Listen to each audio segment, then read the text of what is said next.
하겠습니다.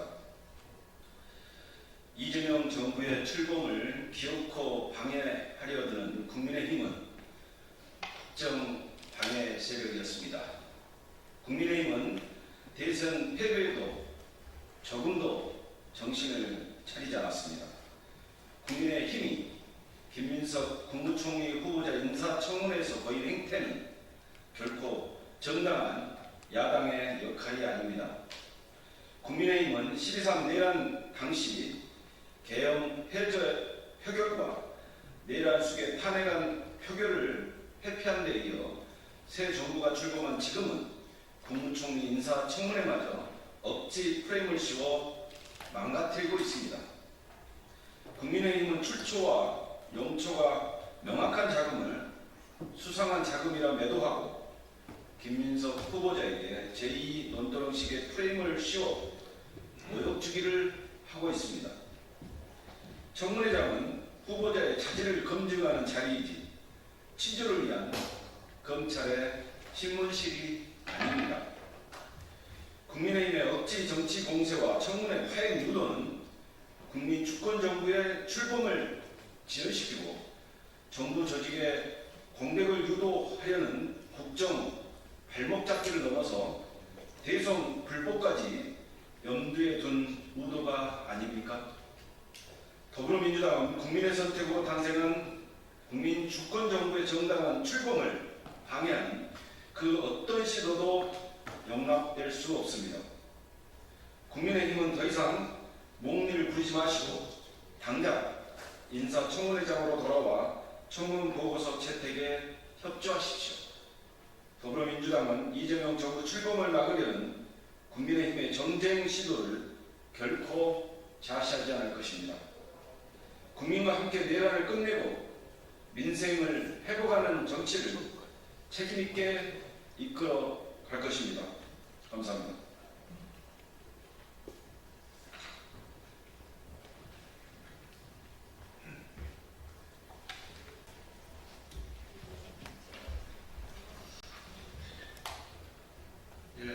더불어민주당 법률대변인 이건태 의원입니다.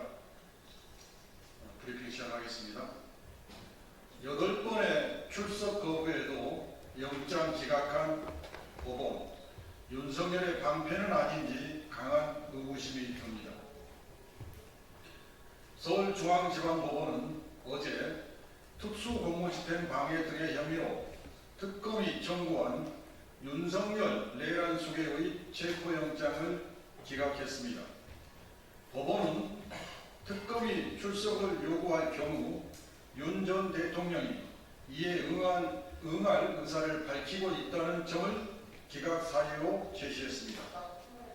그러나 윤 전 대통령은 지금까지 검찰 12.3 비상계엄 특별수사본부 2차례, 경찰청 국가수사본부 비상계엄 특별수사단 3차례, 고위공직자범죄수사처 3차례 등 총 8차례에 걸친 수사기관의 소환 요구에 모두 불응해왔습니다. 이는 형사소송법 제200조의 2 제1항에서 규정한 체포영장 발부 요건에 명백히 해당합니다. 그럼에도 법원은 윤석열이 향후 출석 의사를 표시했다는 이유만으로 영장을 기각했습니다. 법률을 엄정히 해석하지 않고 윤석열에게 실질적인 편의를 제공한 결정입니다. 법 앞에 평등이 무너진 것에 깊은 유감을 표합니다. 지기현 판사는 내란 사건의 중대성과 특수성을 강화한 채 일반 형사사건과 동일하게 2주에 한 번씩 재판을 진행하고 있습니다. 이러한 태도는 국민들로 하여금 사법부가 윤석열 내란 수괴에 대해 유리한 판단을 하고 있다는 의혹을 불러일으키고 있습니다. 내란은 수괴와 중요 임무 종사자, 부하 수행자 등이 조직적으로 국가 체제를 정복하려는 반란입니다. 지금도 이와 관련된 내란 세력이 어떤 행위를 시도할지 예측하기 어렵기 때문에 국민적 경계심을 늦춰서도 안 되는 상황입니다. 사안의 성격이 매우 중대하고 위험성이 큰데도 법원이 내란 사건을 일반 사건처럼 취급한다면 국가와 국민의 안전을 위협하는 것은 물론 내란 일당에게 부당한 이익을 제공하는 결과로 이어지게 될 것입니다. 법원은 내란 사건의 특수성과 중대성, 위험성을 직시하고 보다 엄정하고 신속한 재판을 진행해야 합니다. 또한 윤석열이 특검이 통보한 6월 28일 소환에 다시 불응할 경우 특검은 즉각 체포영장을 재청구해야 하며 법원은 지체 없이 영장을 발부해야 할 것입니다. 감사합니다.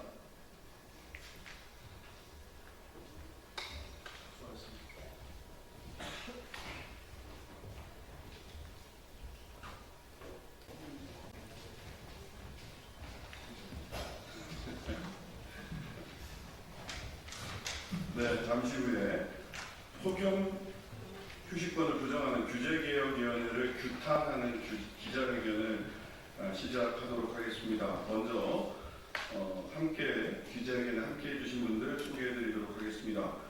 민주당의 김현정 의원님 오셨습니다. 자유민주당 한창민 의원님 오셨습니다. 진보당 정혜경 의원님 오셨습니다. 그리고 민주노총 이미선 부위원장님 오셨습니다.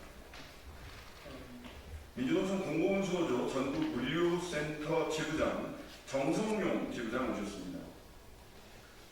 민주노총 서비스연맹 마트산업노조 코스트코 지부 이소율 상무국장님 오셨습니다. 민주노총 건설산업연맹 건설노조 박세준 노동안전보건국장 오셨습니다. 네, 2024년 여야 합의로 산업안전보건법이 개정돼서 사업주의 폭염 예방 조치가 법률로 의무화됐습니다. 33도가 넘어가면 최소한 2시간 휴식을 보장하라라고 하는 겁니다. 휴게 시간 보장하라는 건데요. 윤석열 내란 정권의 규제개혁위원회, 반노동위원회라고 불릴 수밖에 없는 조치를 취했습니다. 지난달 23일 과도한 규제라며 폭염 휴식권이 33도 이상일 경우 2시간의 휴게시간 삭제하라라고 권고했습니다. 이에 따라 국회 입법권이 소위 규제개혁위원회, 반노동위원회의 규칙에 대한 관여로 인해서 입법권이 무력화되는 사태가 벌어졌습니다. 작년에도 여름 평균 기온이 역대 최고였습니다. 지금도 이미 더운 날씨가 지속되고 있는데요. 이 더위 속에서 노동자들이 폭염에 닥쳤을 때 휴게할 수 있는 권리를 윤석열의 반노동위원회인 규제개혁위원회가 입법권을 침해하면서까지 관여하고 있는 것 그대로 둘 수는 없다라는 생각으로 오늘 이 자리 기자회견을 진행하게 된 것입니다. 먼저 민주노총 이미선 부위원장님께서 발언해 주시도록 하겠습니다. 이후에 정성용 폭염 현장의 상황에 대해서 정성용 지부장님, 이소율 사무국장님, 박세준 노동안전보건국장님, 그리고 김현정 의원님, 한창민 의원님, 정혜경 의원님이 이어서 발언하시도록 하겠습니다. 이미선 부위원장님 발언부터 듣도록 하겠습니다. 현장에 오신 분들의 발언을 더 집중하기 위해서 제 발언을 압축적으로 운영하겠습니다. 중대재해를 막기 위한 노동자들의 노력에 걸림돌은 그동안 많았습니다. 그런데 파면된 윤석열 내란 정권의 규제개혁위원회까지 이렇게 나서서 폭염 예방 대책에 발목을 잡을 줄은 몰랐습니다. 중소 영세사업장에 부담 주기 때문에 안 된다는 이유인데요. 이것은 구덩이 무서워 장 못 닦는다는 말과 똑같습니다. 규계가 현장에서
저는 공공수노조 전국물류센터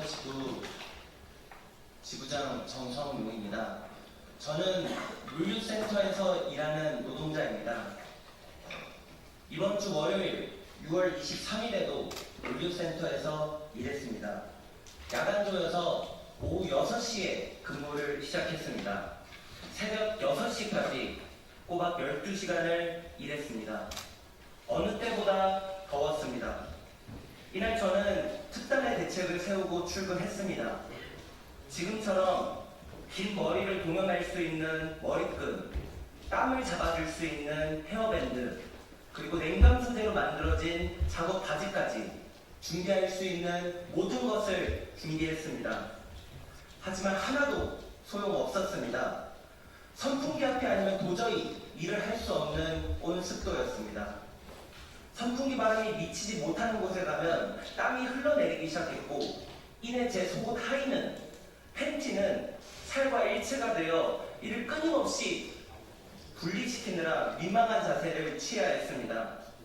그러나 평소에 다름없는 휴게시간, 물량이 더 많다는 이유로 줄어든 식사시간, 설치가 되어 있음에도 찬 바람이 나오지 않는 원망스러운 냉난방장치까지, 중간중간 먹는 얼음물은 목을 죽이기 위한 물이 아니었습니다. 쓰러지지 않기 위한 몸부림이었습니다. 쓰러질 수 없었습니다. 쓰러지면 오늘 노동의 대가가 모두 병원비로, 약값으로, 그리고 다음날 결근으로 인한 소득의 감소로 몽땅 사라질 것이기 때문입니다. 바로 올해 6월 1일부터 시행 예정이었던 폭염 휴식권 사람 규칙처럼 말입니다. 월요일날 제가 일했던 현장이 쿠팡 물류센터였냐고요? 아니었습니다. 어떻게 매시간 10분 휴게 시간을 제공하는 곳이, 냉방장치가 있는 곳이 쿠팡일 수 있겠습니까? 이곳은 적어도 매시간 10분 휴게 시간을 주는 곳이었습니다. 적어도 이번에 규계위가 막아세운 사람 규칙을 먼저 준수하는 곳이었습니다. 규계위 감당할 수 있습니까? 올해 쿠팡 물류센터에서, 다이소 물류센터에서 노동자가 쓰러지면 어떻게 책임질 겁니까? 노동부 최선을 다했다고 말할 수 있습니까? 규계위가 쌓아놓은 똥, 내란 세력이 쌓아놓은 똥, 새롭게 지명된 노동부 장관님과 그리고 규계위 당연직 위원장이 되실 국무총리 내정자께서 떠안으시면 안 된다고 생각합니다. 기존의 규계위 위원들 정말 간절하게 요청드립니다. 이미 올해 6월 체감온도 33도가 넘었지만 2시간마다 20분 휴게시간커녕 딱 한 번의 휴게시간만 제공하는 경북 칠곡에 위치한 쿠팡 대구 물류센터에서 딱 1시간만 일해보시길 바랍니다. 그곳에서 딱 1시간만 일해보십시오. 1년 6개월 동안 그곳에서 일용직으로 일하고 결국 과로로 목숨을 잃었던 고 장덕주님이 되어보시길 바랍니다. 그러고도 다시 사랑규칙 입법 예고안을 반려할 수 있을지, 막을 수 있을지 한번 체험해 보시길 바랍니다. 쿠팡과 물류 자본에 대한 그 알량한 충성심 정도는 인정해 드리겠습니다. 기필코 폭염의 휴식권 보장되어야 합니다. 감사합니다.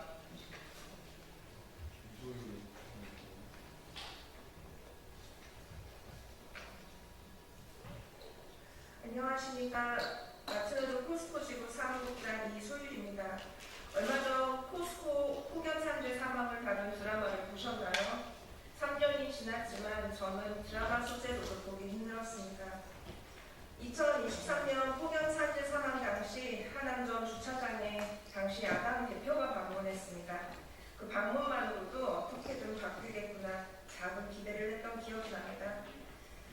그는 작은 수첩에 꾹꾹 눌렀으며 정치인으로서 최소한의 법 제정에 노력하겠다 약속했습니다. 노동조합의 힘을 키워 단체 협약으로 노동 환경을 개선시키라 주문하기도 했습니다. 그 야당 대표는 지금 대통령이 되었습니다. 작년 산업안전보건법이 개정되면서 폭염에 대한 규제 근거가 마련되었는데 2시간 근무 중 20분 휴게 시간 부여라는 최소한의 시행 규칙이 없이 그 법이 만들어지고 있다는 걸 알고 있는지 대통령에게 묻고 싶습니다. 2023년 쉼 없이 일하느라 피가 떡이 져서 혈관을 막아서 죽은 겁니다. 그가 일하던 휴게실은 너무 멀어서 그가 일하던 주차장 계단에 앉아서 그렇게 죽어갔습니다. 당시 언론이 아까부터 기사하고 노동조합이 결사투쟁을 해도 이듬해인 단체 협약에 혹한 혹서기에 적절한 휴게 공간과 휴게 시간을 부여하도록 노력한다. 이 두리뭉실한 한 줄 정도라도 넣자고 회사에게 요구했습니다. 회사는 수용하지 않았습니다. 꿈쩍도 하지 않는 거대한 산같이 느껴집니다. 코스코에서는 24년 울산전 직원 이산화탄소 가스 누출 사고, 25년 평택물류센터에서 2주 하청 노동자의 피임 사망이 발생했습니다. 최소한의 안전장치가 절실합니다. 일반 매장이라고 별반 다르지 않습니다. 고객이 몰리는 주말은 일하는 사람이 얼마만큼 일하고 있는지, 얼마만큼 쉬었는지 정신이 없습니다. 최소한의 법 제정으로 이들을 이 죽음으로 몰고 갈 수밖에 없는 이 무지막지한 업무량을 멈춰 세워야 됩니다. 혹한 혹서기 혹여 그 장단만이라도요. 부탁드립니다. 직원 6,000명이 넘는 대기업이고 노동조합이 있는 회사라도 이러니 다른 사업자들은 얼마나 더 열악할지 가늠이 됩니다. 규제개혁위원회는 2시간 근무 중 20분 휴게시간 시행규칙을 적용하십시오. 알아서 쉬어라, 알아서 작업 중지해라, 사측과 협의해라, 방관하지 마십시오. 부탁드립니다. 감사합니다.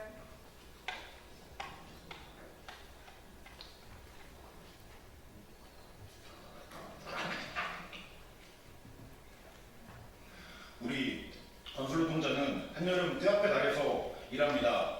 제가 현장에서 타거리를 해봤는데요. 폭염기에는 정말 죽겠다 싶을 만큼 덥습니다. 온습도를 바탕으로 한 현행 체감온도에는 포함되지 않은 열이 있습니다. 건설 현장은 온통 쇳덩이 투성입니다. 거푸집, 철근, 망치 모두 내리쬐는 햇볕에 벌겋게 달아오릅니다. 쇳덩이에 휩싸여 쇳덩이를 만지며 일하니 쇳덩이가 뿜어내는 복사열을 그대로 받습니다. 갈수록 심각해지는 기후위기 시대, 제도가 현실을 전혀 반영하지 못하고 있습니다. 그런데 규제개혁위원회라뇨, 매 2시간 이내 20분 이상 휴식시간 부여 관련하여 처리를 권고한답니다. 규제개혁위원쯤 되면 쉬지 않고도 무더위를 이길 수 있나 봅니다.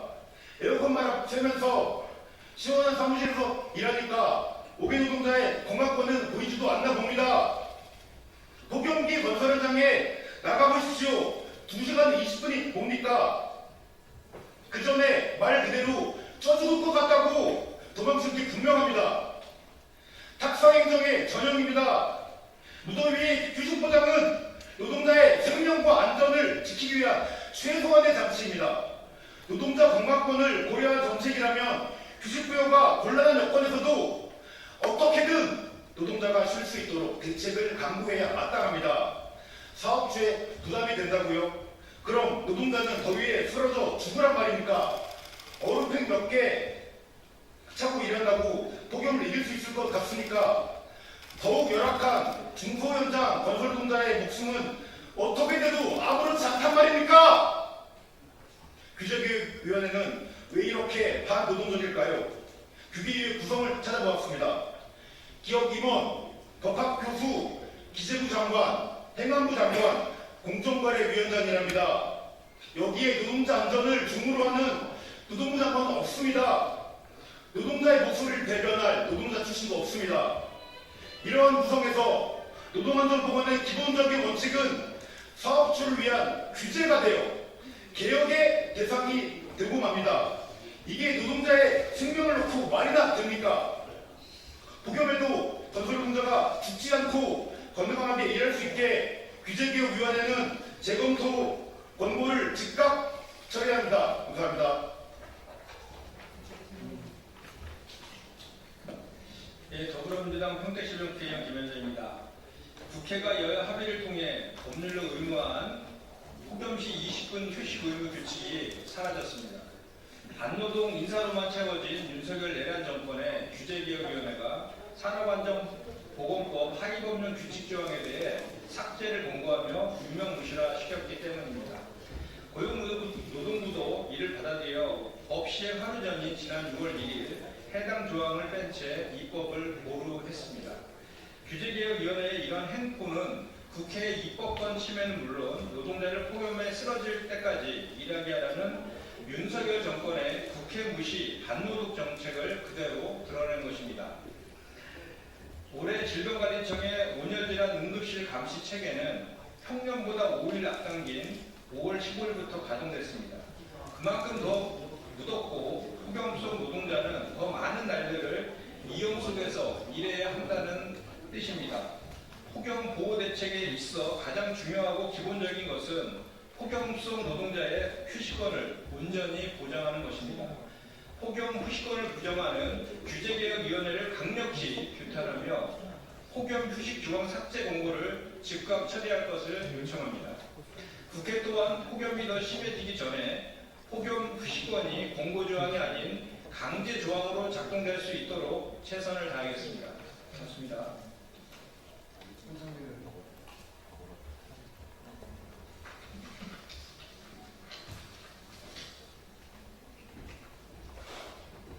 반갑습니다. 사회민주당 대표 국회의원 한창민입니다. 쉬면은 살 수 있는 사람들이 있었습니다. 작년들은 전남 장성의 한 급식실 에어컨을 설치하던 20대 청년이 냉방도 없는 공간에서 온열질환으로 사망했습니다. 마트 야외 주차장에서 카트를 밀던 30대 노동자도 하루 20km 가까이 걸으면서 일하다가 쉬지도 못하고 끝내 사망했습니다.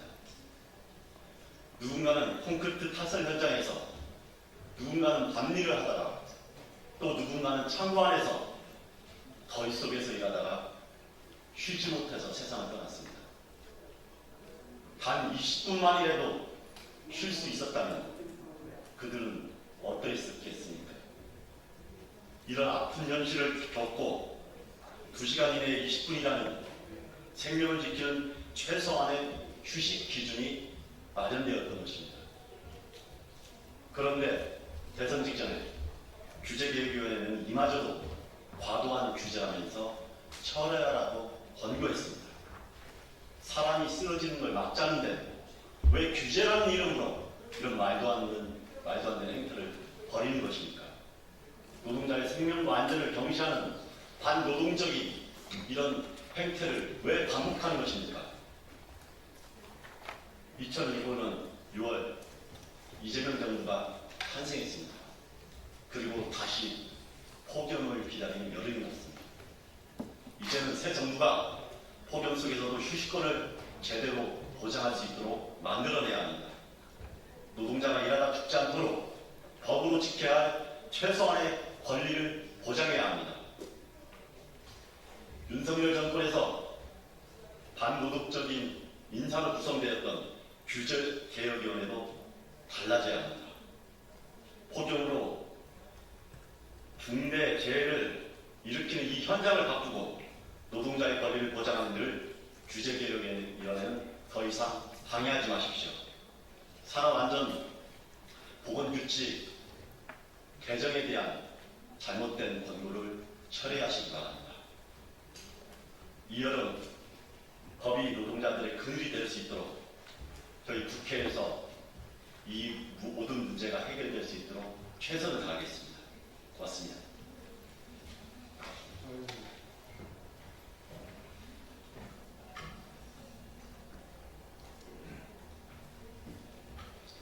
네, 네, 진보당 비정규직 노동자 국회의원 정혜경입니다. 노동안전과 기후대응을 위한 안전규제, 환경규제는 날이 갈수록 강화되는 것이 세계적 추세입니다. 특히나 안전보건규칙이 개정의 근거가 된 산안법 개정은 폭염으로 인한 노동자의 죽음이 줄을 잇게 되면서 내란 수계 윤석열마저도 차마 거부하지 못한 법입니다. 그만큼 이 안전규칙 개정은 수많은 노동자의 생명을 앗아간 끝에 도달한 입법적인 노력인 것입니다. 그럼에도 불구하고 과도한 규제라는 이유를 내세워 철회 공고를 결정한 것은 규제개혁위원회가 이 사안의 무게를 제대로 알지 못하고 있다는 뜻입니다. 정부 수반들의 무능무지의 결과로밖에 설명할 수 없을 것입니다. 어제 한노위 전체 회의에서 노동부 장관 직무대행이 제2법 예고를 약속한 만큼 다음 결과는 어떻게 나올지 똑바로 지켜보겠습니다. 이번 사안을 계기로 규제개혁위원회는 자기 자신이 개혁의 대상임을 스스로 드러내었습니다. 위원회의 구성을 보면 애초부터 기업들의 입장만을 일방적으로 청취하고 결정할 수밖에 없도록 짜여져 있습니다. 사람이 죽든 말든 돈 버는 일에 방해되는 모든 규제를 없애겠다는 것인지 노동부와 환경부는 철저하게 배제되어 있습니다. 새 국무총리 인선이 완료되어 내각이 새로 구성이 될 것입니다.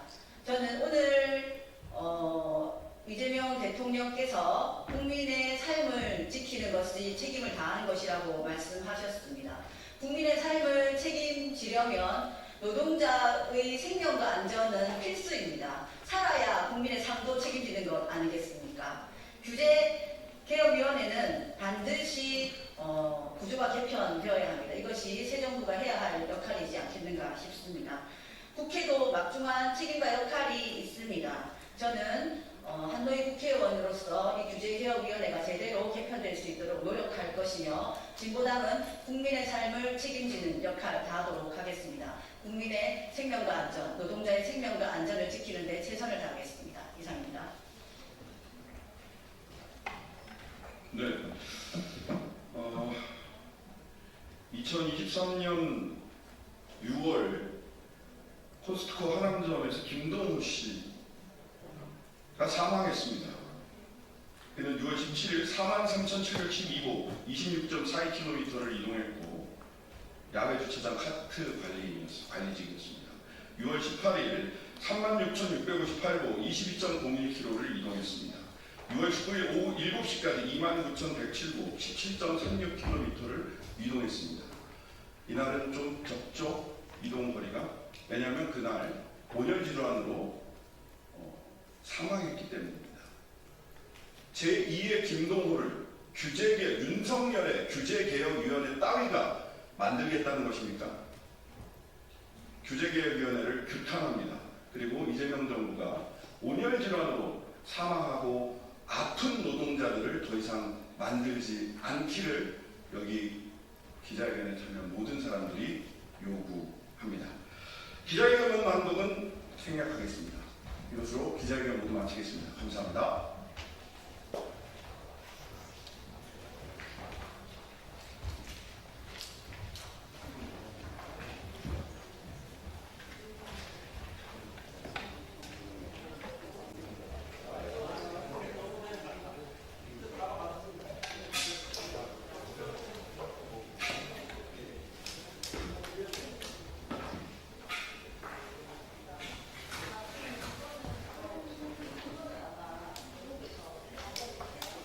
안녕하세요.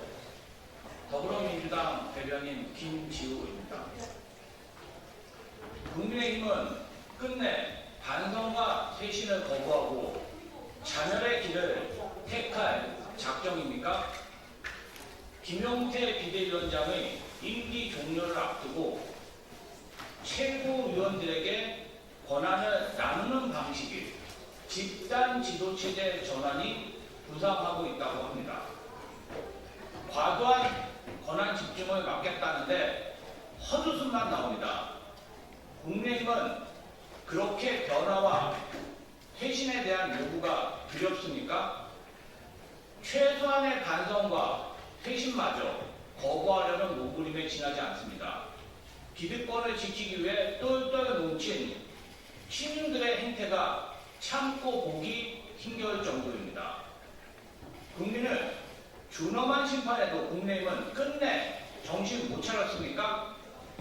국민의힘은 끝내 반성과 퇴신을 거부하고 자멸의 길을 택할 작정입니까?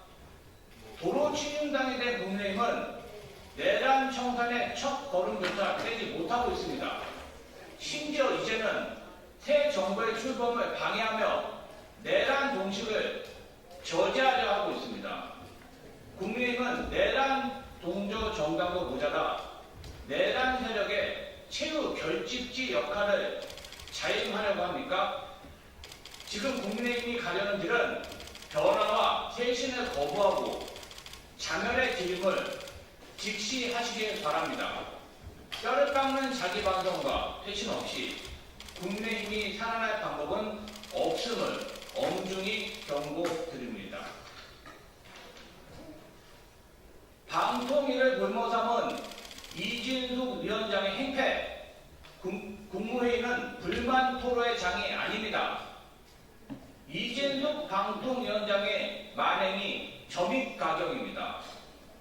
국무회의 배석자에 불과한 이진숙 방통위원장이 연일 국무회의에서 대통령에게 불만을 표출하고 있다고 합니다. 대통령과 임기를 맞춰달라며 억지를 부리는 것도 모자라 합의제 지구인 방통위를 독임제 지구로 전환해달라고 억지를 부리고 있다니 기가 막힐 노릇입니다. 이진숙 방통위원장은 자신을 구구 전사를 자처하며 대통령과 대결이라도 하려는 것입니까? 아무리 억지를 써도 방통위를 반정부 방공장악의 거점으로 삼을 수는 없습니다. 공영방송의 독립성과 중립성 확보를 위한 방송 3법은 막을 수 없는 시대적 요구입니다. 또한 윤석열의 방송장악에 앞장선 이진숙 위원장은 공영방송을 언급할 자격도 없습니다. 방통위를 볼모 삼아 이재명 정부에 맞서려는 이 위원장의 행태는 방송 3법 개정에 속도를 붙일 뿐임을 경고합니다. 아울러 이진숙 위원장은 법인카드 유용 혐의 피의자로서 경찰 수사나 충실하게 임하길 바랍니다. 더불어민주당 대변인 김지호.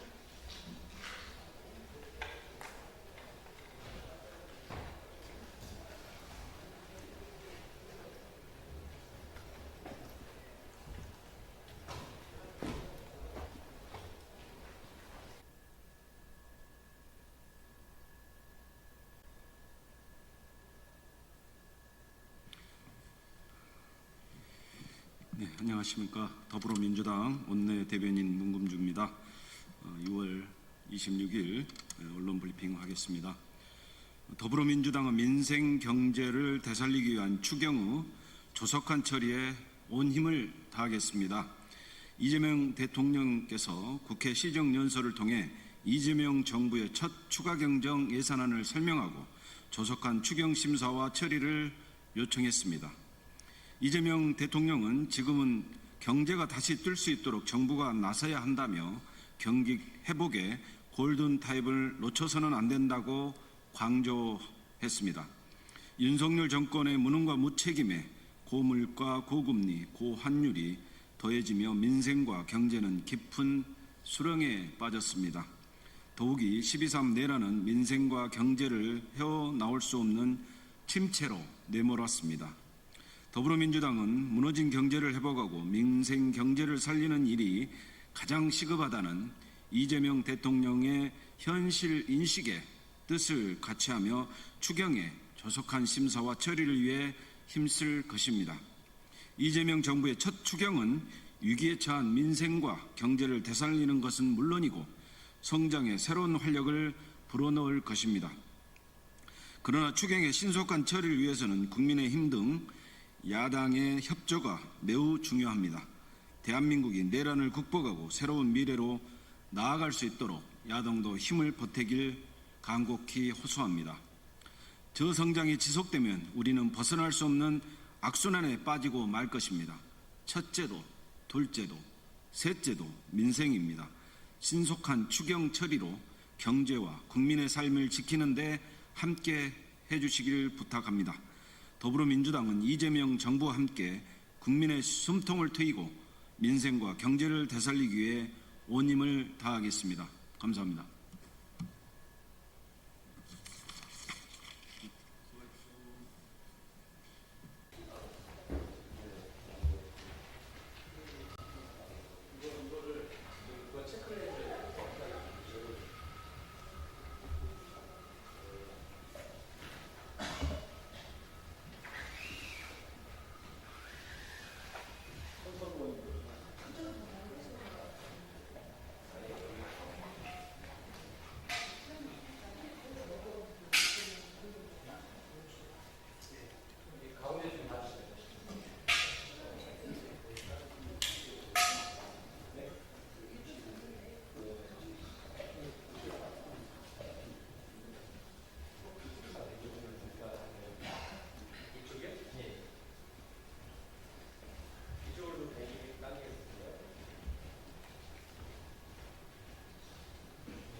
네, 바로 시작하도록 하겠습니다. 네, 알로 불러오시면 될 것 같습니다.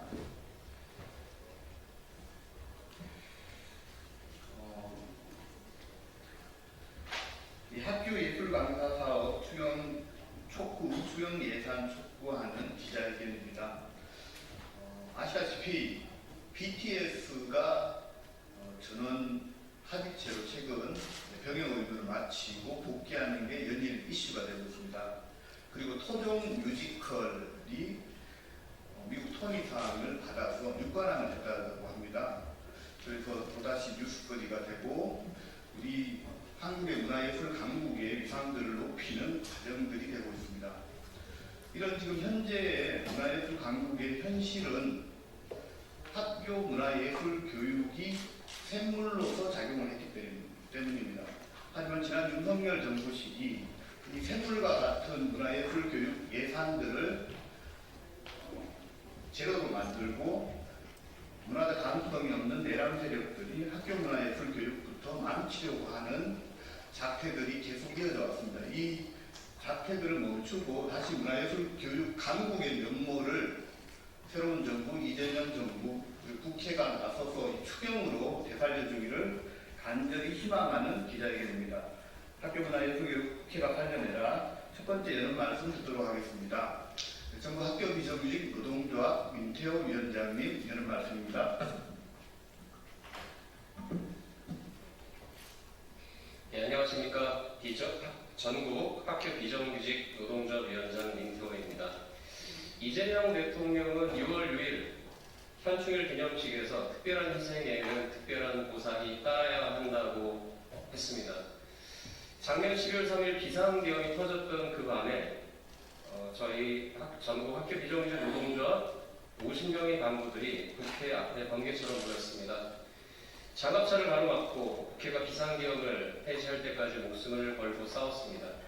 5.18 때처럼 죽을지도 모르는 행동인이 국회를 향하기 전에 자식들을 끌어안고 눈물을 훔치면서 모였고 가족들의 만류를 다독이면서 나라를 위해서 용기를 내고 국회로 모였습니다. 지금 저희 예술강사 조합원들이 벼랑 끝에 몰렸습니다. 기재부가 윤석열 정권 때처럼 추경 예산을 또다시 영원으로 삭감했습니다. 저희들에게 보상이 필요한 절박한 순간입니다. 새로운 세상이 열려야 하지 않겠습니까? 학교 예술 강사들은 월 25만 원으로 버티고 있습니다. 추경이 안 되면 9월을 끝으로 학교 문화예술 사업이 종료됩니다.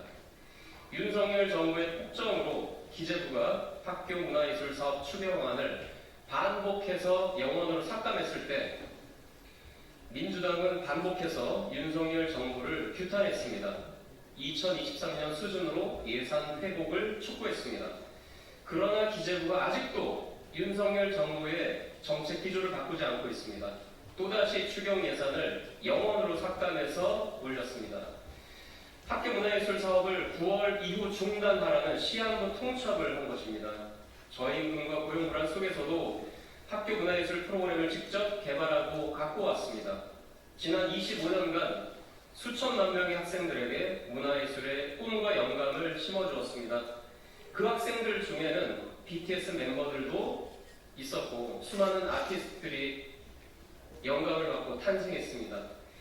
무용과 영화, 연극, 국악, 만화, 애니메이션, 공예, 사진, 디자인 등 예술 강사 수업을 들으면서 자라나 K문화, K아트를 이끌어가고 있습니다.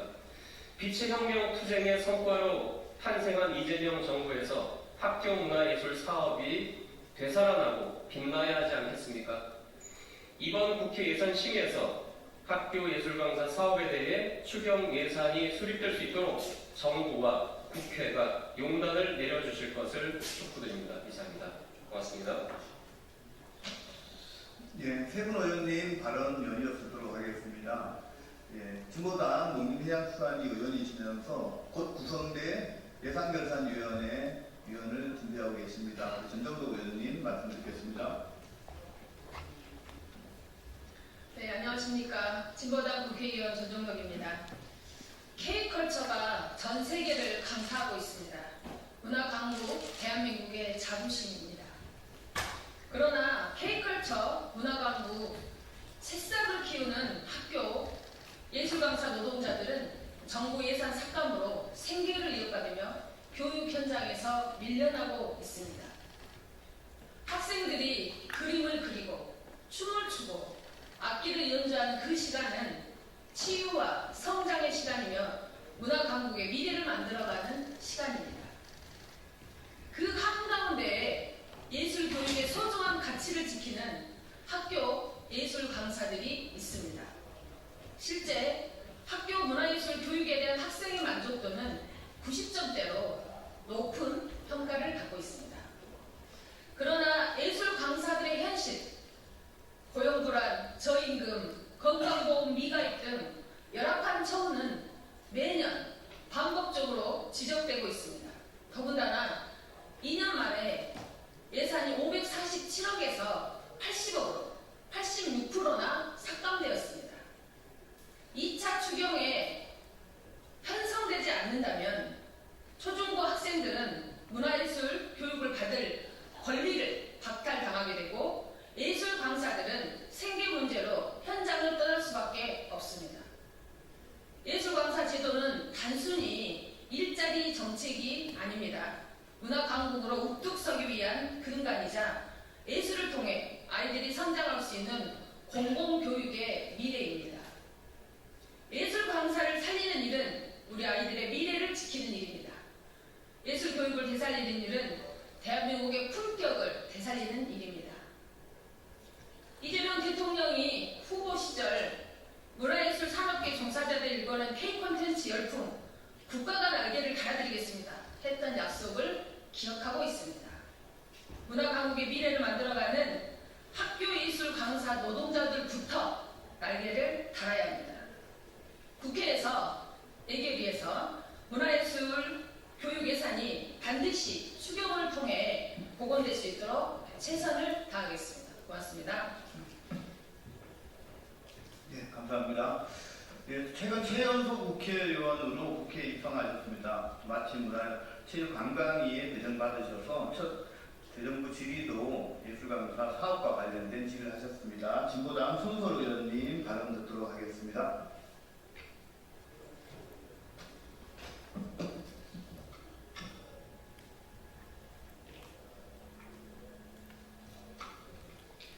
네, 진보당 국회의원 손솔입니다. 어제 첫 상임위 회의에 다녀왔습니다. 첫 인사 자리였지만 질의를 하지 않을 수 없었습니다. 이번 민생 회복 추경에 학교 예술 교육 지원 사업 예산이 복원되지 못했습니다. 문화예술 교육 지원 사업 20년간 이어진 사업입니다. 그런데 예산이 배정되지 않아 올해 10월부터 중단될 상황입니다. 문체부에서는 설명 자료로 예술 교육을 받은 중학교 2학년 학생들의 학업 성취도가 10% 이상 높고 고등학교 자퇴 확률은 5분의 1 수준이라는 미국 국가예술기금 보고서의 내용을 인용했습니다. 예술교육, 그것도 공공교육에서 보장하는 예술교육, 청소년들을 위해서도 너무나도 중요합니다. 현재 예술교육 지원 사업에 참여하는 학교가 전체 학교의 62.4%고 초등학교는 88.7%, 학교 수로는 전국에 7,572개입니다. 이 모든 학교가 올해 10월부터 예산이 배정되지 못해 예술교육이 중단될 위기입니다. 윤석열 정부 예산 삭감으로 4,600여 명의 학교예술 강사들의 생계가 10월부터 불투명해진 상황이기도 합니다. 그렇기에 이는 분명한 민생 사안입니다. 문체부에서는 올해 사업 연말까지 이어가기 위해서 51억 예산이 필요하다고 답했습니다. 추경 예산의 목적인 시급성, 즉시성이라는 측면에서도 학교문화예술교육 지원사업 예산 복원은 부합합니다. 상임위에서도 말씀을 드렸지만 상임위의 예산 소위 그리고 이후에 이어질 예결 소위에서도 이 사안이 잘 논의될 수 있도록 저도 신경 쓰고 애쓰겠습니다. 감사합니다. 작년 22대 국회 야당 의원 시절부터 오늘 기자회견 주제인 학교예술경사 사업과 관련돼서 가장 앞장서셔서 국회에서 제 요구와 함께 활동해 주셨습니다. 지금 여당 의원 되셨습니다. 우리 민주당 조계현 의원님 말씀 듣겠습니다.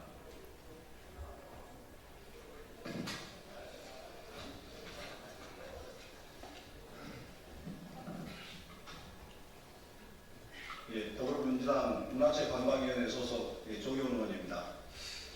예, 지난해 더불어민주당 문체위 예산 소위에서는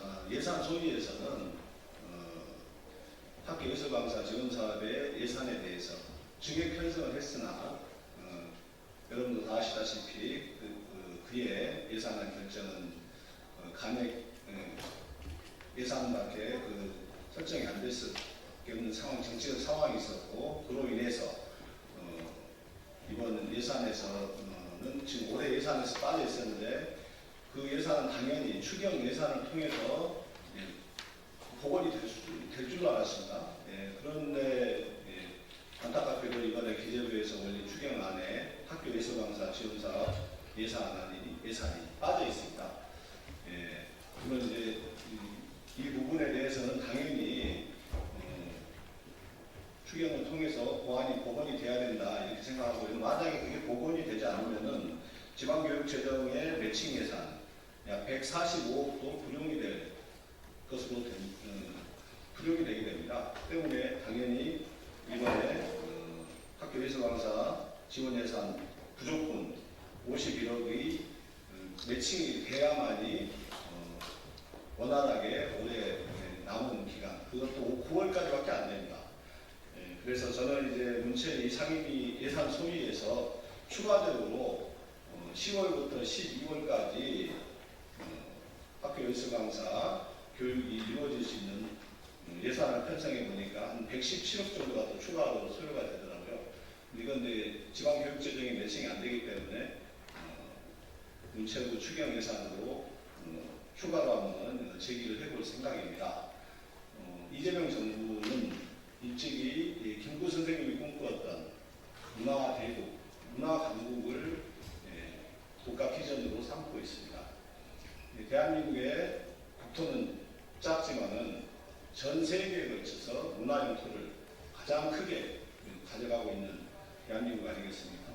그 밑바탕, 그 자양근을 만들어낸 중요한 사업이 바로 학교 예술 강사 지원 사업이 아니겠는가 이렇게 생각하고요.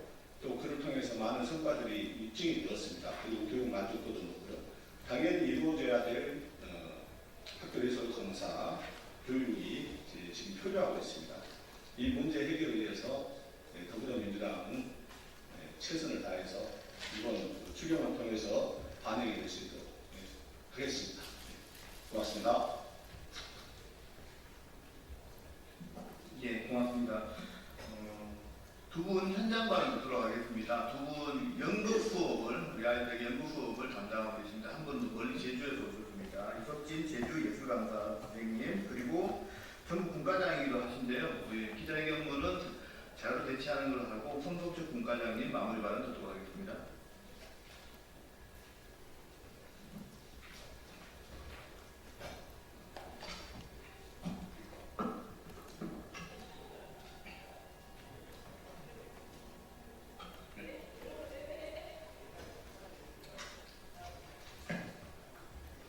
네, 안녕하십니까.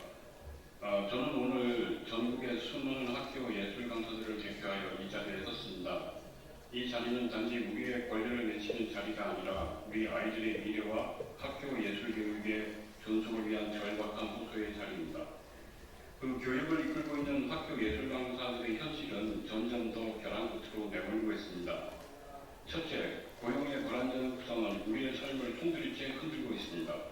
학교 예술 강사들은 10개월 초단기 노동자로 매년 계약이 갱신될지 불확실한 상황 속에서 아이들을 만나고 있습니다. 이로 인해 장기적인 교육 계획은 물론 학생들과의 관계 형성조차 어렵습니다. 선생님, 내년에도 또 오세요? 라는 아이들의 순수한 질문에 우리는 답답을 줄 수 없습니다. 교육의 연속성과 신뢰가 무너지고 있는 것입니다. 둘째, 경제적 불안정은 강사들의 생계를 위협하고 있습니다. 10개월 초단기 노동자라는 이유로 금융기관에서는 제출 심사조차 불리하게 적용되며 시수에 따라 급여가 달라지는 구조 속에서 월 평균 수입은 70만 원에도 미치지 못합니다. 올해는 예산 삭감으로 인해 시수가 절반 이하로 줄어들면서 일부 강사들은 월 20만 원 수준의 수입으로 생계를 이어가야 했습니다. 많은 강사들이 생계를 위해 마트, 택배, 배달 등 아르바이트를 병행하고 있으며 예술가로서의 정체성과 자존심마저 흔들리고 있습니다. 셋째, 여성 강사들이 겪는 이중고는 더욱 심각합니다. 학교 예술 강사의 86% 이상이 여성입니다.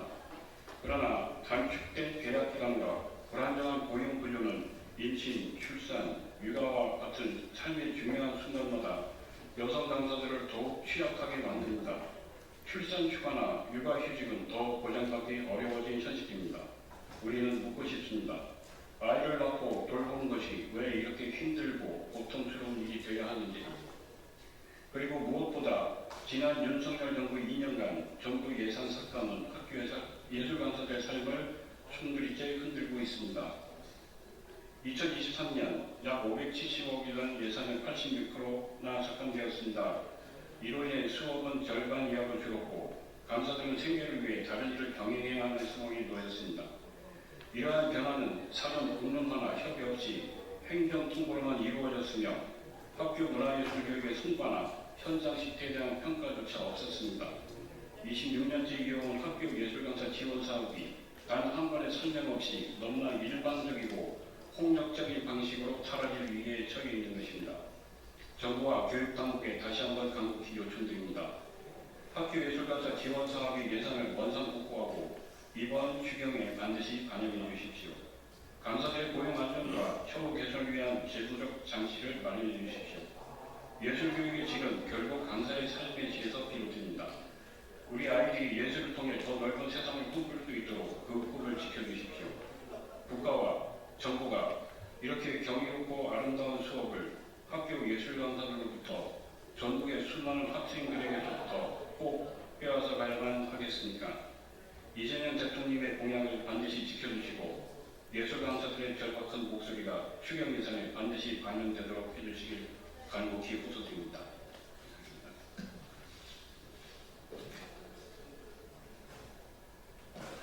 네, 안녕하십니까. 전국학교 비정규 노동자 예술강사 전국분과장 성석주입니다.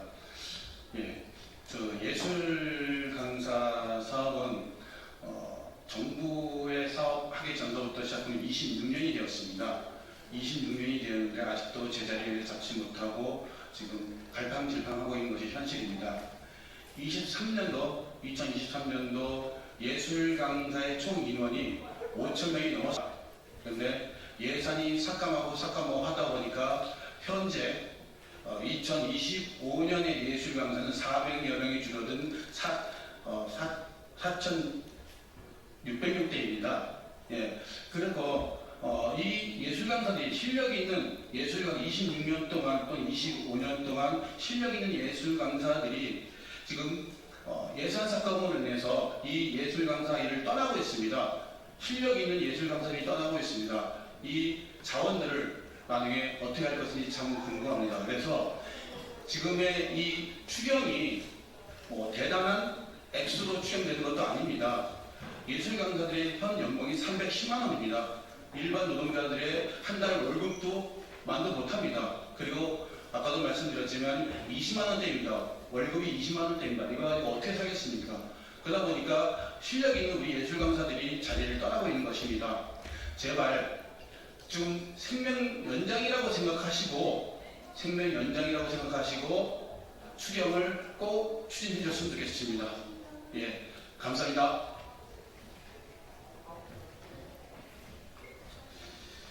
예, BTS 완전 복귀체에 따른 경제적 향후 효과가 2조 원이라고 합니다. 그 BTS를 만들어내고 BTS 멤버가 학교 예술 교육에서 시작해서 아이돌 가수의 꿈을 키웠다는 얘기를 들었습니다. 제가 이번 정부가 예술 강사들이 현장을 떠나지 않게끔 내년도 예산은 반영될 거라고 믿습니다. 하지만은 6개월의 공백은 노동자들에게는 예술 강사의 삶을 포기할 수밖에 없게 만들고 있습니다. 지금 현재 간곡하게 다시 한번 요청드리면서 기자회견 마무리하겠습니다. 고맙습니다.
네, 안녕하십니까. 더불어민주당 국회의원 김유입니다. 환자와 의료진을 지키는 안전한 병원을 위한 약속, 보건의료 인력기준 마련을 위한 의료법 개정안을 대표 발의하며 의료 현장의 절박한 현실에 응답하고자 합니다. 의료 현장의 인력 부족은 더 이상 묵과할 수 없는 심각한 문제입니다. 아직도 많은 의료진들이 한 명의 의료진이 최소의 인력으로 십수명의 환자를 감당하고 있습니다. 환자의 생명을 위협하고 의료진을 소진시키고 의료진의 사명감을 갉아먹고 있습니다. 모두 28분의 국회의원이 함께 발의한 의료법 개정안은 의료기관의 적정한 인력 기준을 만드는 법입니다. 오늘 이 자리에 함께 해주신 분들을 소개해 드리도록 하겠습니다. 먼저 더불어민주당 이병진 국회의원이 모셨습니다. 진보당 전종덕 국회의원이 모셨습니다. 전국보건의료산업노동조합 최희선 위원장님, 박경선 사무처장님, 이병주 경기지역본부장님, 민지 국립중앙의료원 지부장님 모셨습니다. 최재원 수석 부지부장님 모셨습니다. 최복준 보건의료노조 정책실장님 모셨습니다. 김상현 정책국장님 모셨습니다. 나효정 선전부장님도 그러면 이어서 적정 의료 인력 기준 마련의 필요성과 의료 현장의 현실을 최희선 위원장님과 이병주 경기지역 본부장님께서 말씀해 주시겠습니다. 네, 반갑습니다. 보건의료노조 위원장 최희선입니다. 오늘 모든 보건의료 인력의 적정 인력 기준을 마련하기 위한 의료법 일부 개정안을 대표 발의해 주신 더불어민주당 김윤 의원님을 비롯하여 28분의 국회의원님들께 진심으로 감사의 인사를 드립니다.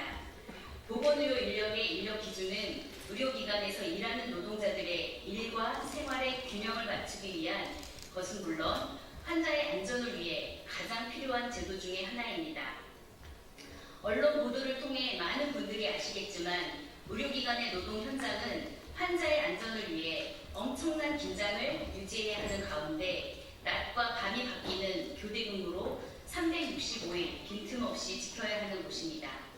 그래서 저희 노조는 이러한 보건의료 노동자의 인력 확충이 곧 환자와 국민을 위한 것임을 해마다 강조해 왔습니다. 간호사를 비롯한 보건의료 인력의 끊이지 않는 이직률로 우리 보건의료 체계가 지속 가능하지 않음을 국민들도 수도 없이 알고 계십니다. 20대, 30대가 대부분인 의료 노동 현장의 젊은이들은 식사를 거르는 일이 다반사이며 한 달에도 수차례 뒤바뀌는 낮과 밤으로 인해 수면의 질이 매우 떨어지고 장시간 노동도 끊이지 않습니다. 그래서 이들의 평균 근무 연수는 10년이 채 되지 않으며 사직 후에는 다시 의료 현장으로 돌아오지 않습니다. 이제는 초고령 사회를 맞아 의료 인력의 필요성이 더욱 커질 것은 분명한데도 보건의료 노동 현장은 기관별로 그때그때 필요한 인력을 채워 당장의 위기를 모면하기에 급급한 상황입니다. 저희 노조가 보건의료 인력의 적정 기준을 법 제도로 강제해야 한다고 주장하는 것은 바로 이러한 극한의 보건의료 노동 현장을 개선하고 국민들께 미래에 우리 의료 체계가 붕괴될 수 있다는 위험을 없애기 위함입니다. 보건의료 인력 적정 기준이야말로 우리 의료 체계 유지를 위한 가장 확실한 사회 안전망입니다. 저희 보건의료 노조는 우리나라의 미래를 위해 반드시 보건의료 노동자의 인력 기준을 만들기 위해 모든 힘을 기울이겠습니다. 오늘부터가 시작입니다. 부디 모든 국회의원들은 물론 우리 국민들께서도 의료기관의 적정 인력 기준을 마련될 수 있도록 아낌없는 동참과 지지를 부탁드리겠습니다. 감사합니다.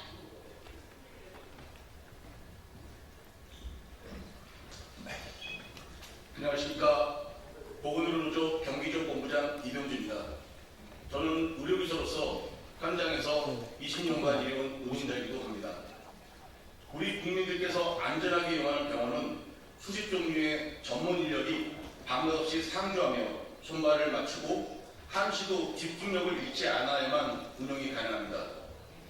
병원에 내려가시면 가장 먼저 마주치는 운영 지원 인력에서부터 진료실과 병동의 인력이 주로 보이시겠지만 병원은 환자의 건강과 안전을 위해 각종 검사실과 시설을 유지, 보수해야 하는 보이지 않는 깊숙한 고세 인력까지 다른 어느 인력보다 더 자신의 업무를 소홀히 할 수 없는 곳입니다.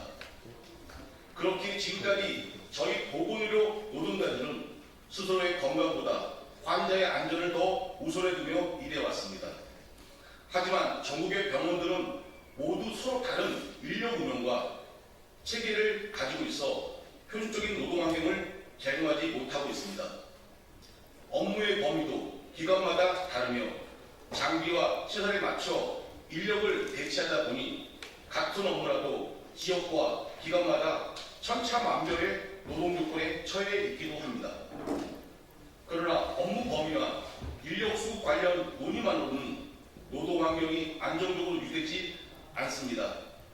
노동 시간과 노동 강도에 따른 불규칙하고 불안정한 노동 환경은 결국 환자의 안전을 언제든지 위협할 수 있습니다. 같은 직종이라도 기관별로 다른 인력 운영 기준에 대한 표준을 마련하면 의료기관 종사자들의 책임감은 더욱 높아질 것입니다. 지금은 오로지 보건의료 노동자 개개인이 환자에게 소홀하지 않으려는 노력에만 기대어 의료체계가 유지되고 있습니다. 이제는 이런 의료 현장을 바꿔야 합니다. 주먹구기식 인력 운영 체계를 그대로 두고 국가의 보건의료 인력 수급 대책이 효과를 거둘 수 없습니다.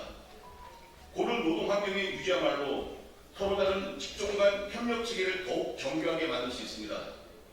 그것이야말로 환자와 국민에게 더 나은 보건의료 서비스를 제공하는 가장 확실한 방법입니다.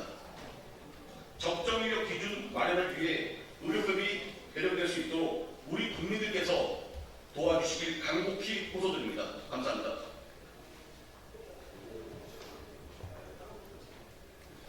이어서 기자회견문 낭독드리겠습니다. 네. 의료법 개정안 공동 발의안 진보당 국회의원 전정덕입니다. 기자회견문 낭독하도록 하겠습니다. 환자를 위한 최선의 진료, 완전한 의료 현장을 만드는 첫 걸음은 적정 보건의료 인력을 확보하는 것에서부터 출발합니다. 적정 보건의료 인력 기준 마련을 위한 의료법 개정안을 공동 발의하며 그 취지와 내용을 국민 여러분께 보고드리겠습니다. 지금 우리 의료 현장은 심각한 의료 인력 부족 위기에 직면해 있습니다. 응급실 뺑뺑이, 지역의료 붕괴, 장시간 노동, 그리고 끝내 현장을 떠나는 의료인들, 의료의 질은 떨어지고 환자 안전은 위협받고 있습니다.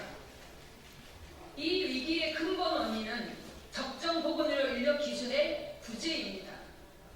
보건의료 인력 기준을 마련하는 것은 의료 시스템을 효율적으로 개선하는 것은 물론 국민의 생명과 건강을 지키기 위한 선결 조건입니다. 의료는 협업입니다. 중환자 한 명을 돌보려면 최소 5명의 간호사가 필요하고 중증 환자 이송에는 응급의학과 전문의뿐만 아니라 1급 응급구조사가 함께 움직여야 합니다. 제한의료는 물리치료사와 자극치료사 없이는 시작조차 할 수 없고 약사의 개입 없이는 환자의 약물 사용은 안전할 수 없습니다. 정확한 진단과 기록은 임상병리사, 방사선사, 보건의료정보관리사의 손끝에서 완성됩니다. 구강건강은 치과위생사와 치과기공사의 협업이 있어야만 가능합니다. 그럼에도 불구하고 현재 의료법에는 이러한 다양한 보건의료인들이 얼마나 어떻게 의료기관에 필요한지에 대한 인력 기준이 단 한 줄도 명시되어 있지 않습니다. 이로 인해 환자 수와 업무량에 상응하는 인력 확보를 유도할 법적 기반이 전무한 상황입니다.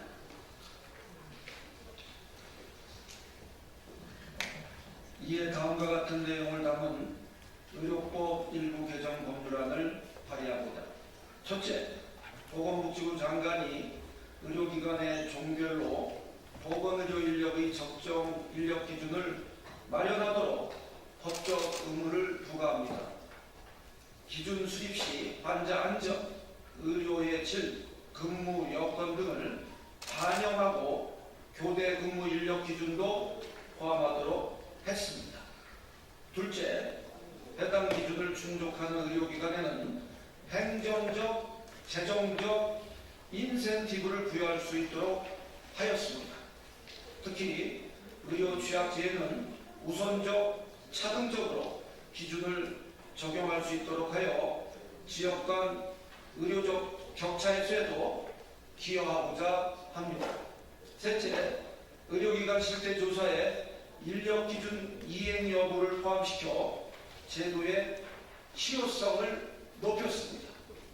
단지 숫자를 늘리게 강제하는 법이 아니라 법의 기준을 만들고 기준이 생명을 지키는 구조를 만들도록 했습니다. 안전한 진료 환경을 만들고 국민이 어디서든 신뢰할 수 있는 병원을 만날 수 있도록 하기 위한 시작입니다.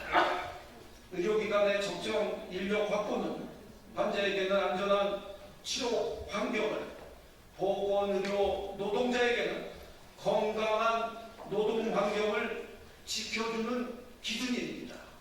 기준 있는 병원, 안심할 수 있는 진료, 오로지 환자를 중심에 둔 최선의 의료진, 그 당연한 의료 현장을 함께 만들어 가겠습니다. 감사합니다.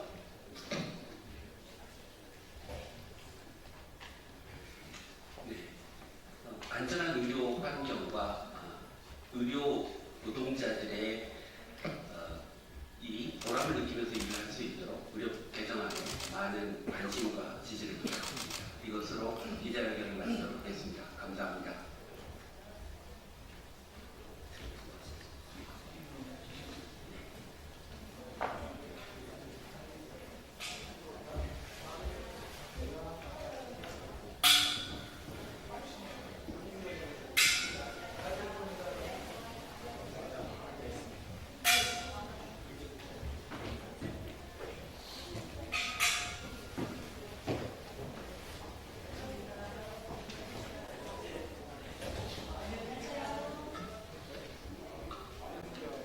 네, 안녕하십니까. 종교신당 원내대변인 백선희입니다. 오늘 이재명 대통령은 국회를 찾아 직접 국민 앞에서 민생경제 회복의 비전과 국정기조를 설명했습니다. 이재명 대통령의 시정연설은 실용, 협력, 통합을 중시한 국정 철학이 협치로 구현되며 정치가 다시 민생을 향해 움직이기 시작했음을 보여주는 상징적 장면입니다. 종교신당은 이재명 대통령의 국민 통합을 위한 행보와 이번 시정연설 내용에 깊이 공감하며 지시된 국정기조와 추가 경정 예산안 편성의 취지를 전적으로 지지합니다. 이번 추경안은 조국혁신당이 작년부터 꾸준히 주장해온 민생경제 회복을 위한 재정 투입이 정부 정책에 반영된 결과로서 큰 의미를 갖습니다. 현재 대한민국은 내수 침체, 고물가, 고금리, 청년실업, 지역 소멸 등 복합 위기에 놓여 있습니다. 이러한 상황에서는 여야의 구분이 무의미하며 보수와 진보의 차이도 본질이 아닙니다. 중요한 것은 국익과 민생 앞에 모두가 책임있게 행동해야 한다는 것입니다. 이번 추경은 소비 진작과 내수 활성화, 투자 촉진 및 성장 동력 확충, 민생 안정과 취약계층 지원에 중점을 두어 민생 경제 회복에 골든타임을 놓치지 않겠다는 의지를 담고 있습니다. 국회 예산정책처의 분석에 따르면 이번 추경으로 최대 0.32%포인트의 성장률 제고 효과가 기대되며 특히 소비 쿠폰은 지역경제와 민생 회복의 핵심 수단으로 작용할 것입니다. 따라서 신속한 국회 처리와 조속한 집행이 무엇보다 중요합니다. 이번 추경은 여야 이해 타협 대상이 아닌 민생의 절박함에 기반한 긴급 조치이며 국가 공동 책임의 영역입니다. 그러나 국민의힘은 이번 추경 정책을 당선 축하금이라 조롱하며 예산심의 조건으로 법사위원장, 예결위원장 자리를 요구하는 구태 정치를 반복했습니다. 나아가 오늘 대통령의 시정연설에도 무반응으로 일관했습니다. 조국혁신당은 국민의힘이 끝내 민생을 외면하고 정쟁만 지속할 경우 뜻을 함께하는 정당들과 협력해 예결위원회를 재구성하고 반드시 추경안을 통과시킬 것입니다. 정치는 말이 아니라 국민의 삶을 개선하는 실천으로 증명되어야 하며 협치는 포장용 수사가 아니라 민생을 살리는 실질적 실행이어야 합니다. 조국혁신당은 이재명 대통령이 제시한 민생회복, 공정성장, 국익중심 외교, 평화기반 안보라는 국정기조에 전폭 공감합니다. 더 나아가 조국혁신당은 내란 청사, 권력기관 개혁이 우리 사회가 반드시 해결해야 할 가장 시급한 과제임을 다시 한번 강조합니다. 조국혁신당은 오늘도 국민의 편에서 실용과 정의의 정치를 통해 민생을 회복하고 대한민국의 새로운 미래를 함께 만들어 가겠습니다. 감사합니다.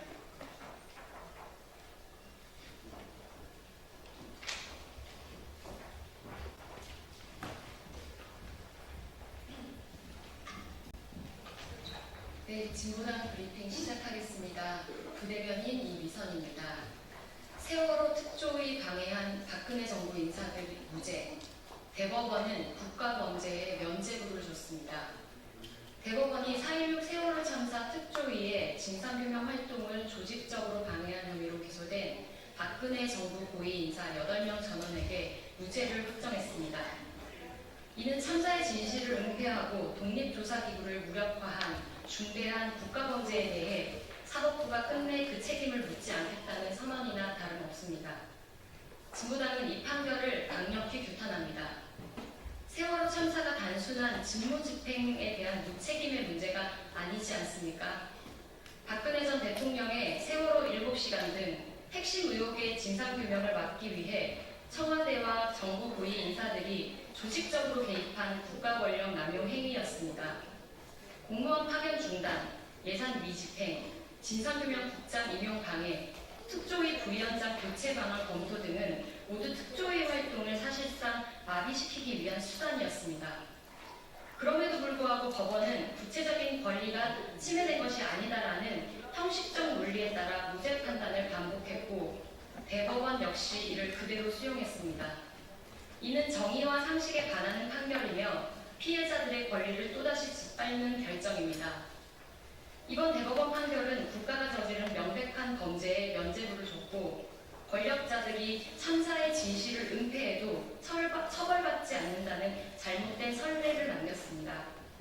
이 같은 판결이 반복된다면 또 다른 참사가 발생했을 때 국가 책임을 회피하기 위한 조직적 방해와 은폐는 얼마든지 되풀이될 수 있습니다. 사법부가 틀렸습니다. 이번 판결은 결코 정의의 이름으로 용납될 수 없습니다.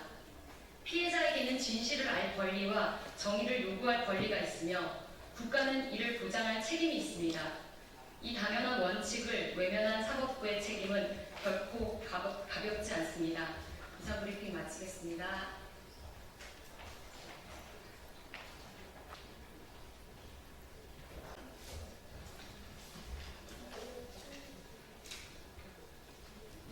더불어민주당 수석대변인 박상현 의원입니다. 정치, 검찰, 조작기소, 진상규명을 위한 TF 발조 브리핑을 시작하겠습니다. 검찰 수사를 받다가 해외로 도피한 배상윤 KH그룹 회장이 최근 언론 인터뷰에서 대북 송금 사건은 이재명 지사님하고 경기도하고는 전혀 무관한 일이라고 밝혔습니다. 쌍방울 김성태 회장과 함께 다시 하겠습니다. 쌍방울 김성태 회장과 함께 북한과 업무 협약을 맺은 것은 사업 이득을 위해 비밀리에 추진한 일이라는 것입니다. 쌍방울 김성태 회장이 윤석열 전 대통령의 권력 핵심부와 공모해 배상현 회장을 한국으로 송환시켜 조작된 증거를 만들어내려 시도한 정황이 있다는 주장도 최근 언론을 통해서 밝혀지고 있습니다. 정치검찰이 이재명 당시 경기도지사에게 대북 송금을 지시 승인했다는 혐의를 덮어씌우는 이른바 이재명 주기 수사 공작을 설계하고 조작해왔음이 분명하게 드러나고 있습니다. 국정원의 초기 조사에서도 이 사건을 쌍방울 그룹의 주가 부양을 위한 사건으로 보았음에도 검찰은 이재명 대통령이 연루되었다는 소설을 지어낸 것입니다. 이른바 신종 부품 공작이라 하지 않을 수 없습니다. 대북 송금 사건에 대해 즉각 재수사하는 것은 물론이고 누가 이런 공작을 지시했고 관여했는지 명명백백하게 규명해야 합니다. 윤석열 씨의 이재명 주의기 전위들의 역할을 했던 정치 검찰의 무도한 행태도 낱낱이 파헤쳐야 합니다. 이에 더불어민주당은 6월 27일 정치검찰 조작기소 진상규명 팀플을 발족할 예정입니다. 대북 송금 사건 의혹 사건을 다시 하겠습니다. 대북 송금 의혹 사건을 포함한 정치검찰의 수사 공작에 대해 진상규명을 반드시 해나가겠습니다. 이와 같은 일이 재발하지 않도록 끝까지 파헤쳐 정의를 바로 세우고 책임자들을 처벌하겠습니다. 이상입니다.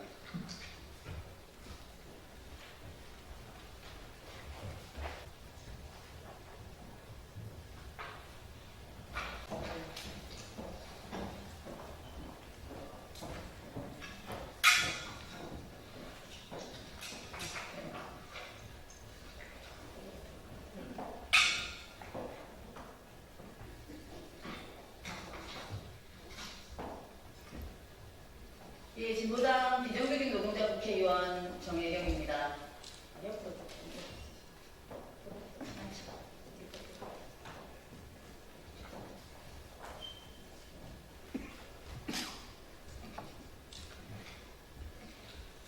네, 근로기준법 위반, 노조 탈퇴 협박, 무법천지 쿠쿠를 고발하는 기자회견을 시작하겠습니다. 먼저 참가자 소개해드리겠습니다. 이현철 전국가전통신서비스노조 위원장님 참석하셨습니다. 김순호 가전통신서비스노조 수석부위원장님 참석하셨습니다. 윤한정 가전통신서비스노조 사무처장님 참석하셨습니다. 양윤석 가전통신서비스노조 조직실장님 참석하셨습니다.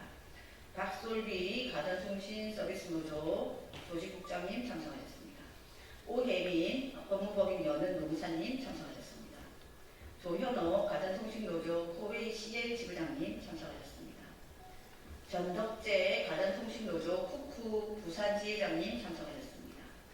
박순애 가전통신노조 쿠쿠 부산지회조합원님 참석하셨습니다. 오늘 기자회견 순서는 제가 취지 말씀드리고요.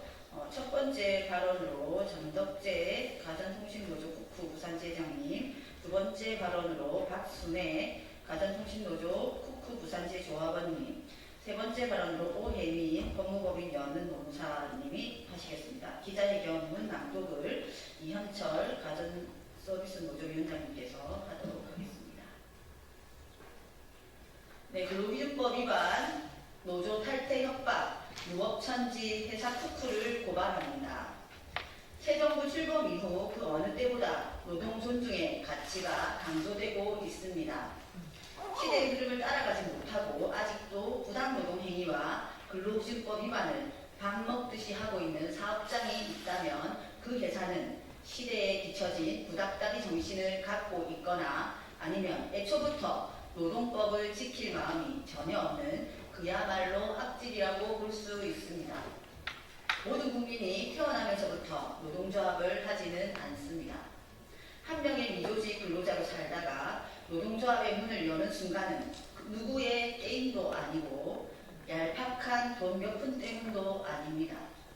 바로 회사가 노동자인 자신을 존엄한 인간이 아니라 하찮은 부속품 취급을 한다는 확신, 그 현실을 각성했을 때입니다. 그렇게 쿠쿠 노동자들도 노동조합을 가입했습니다. 그리고 구시대적이어서 그랬는지 악질이어서 그랬는지 알 수는 없지만 그간 쿠쿠가 행해왔던 비인간적인 처우들에 대해서 반성과 사죄는 하지 못할 망정 온갖 부당 노동행위를 동원해서 노동자들을 위협하고 있습니다. 쿠쿠는 지금 당장 부당 노동행위를 중단하고 노동자들을 귀하게 여기고 존중해 주십시오. 저는 진보당 소속의 비정규직 노동자 국회의원으로서 회사에서 예속된 행위 힘없는 개인이 아니라 단결한 노동자로 거듭난 가전통신노조 쿠쿠의 동지들과 끝까지 연대해서 싸워나가도록 하겠습니다. 우리 기자님들께서도 쿠쿠 노동자들의 목소리에 관심을 가져주시기를 바랍니다. 이어서 현장 발언 듣도록 하겠습니다.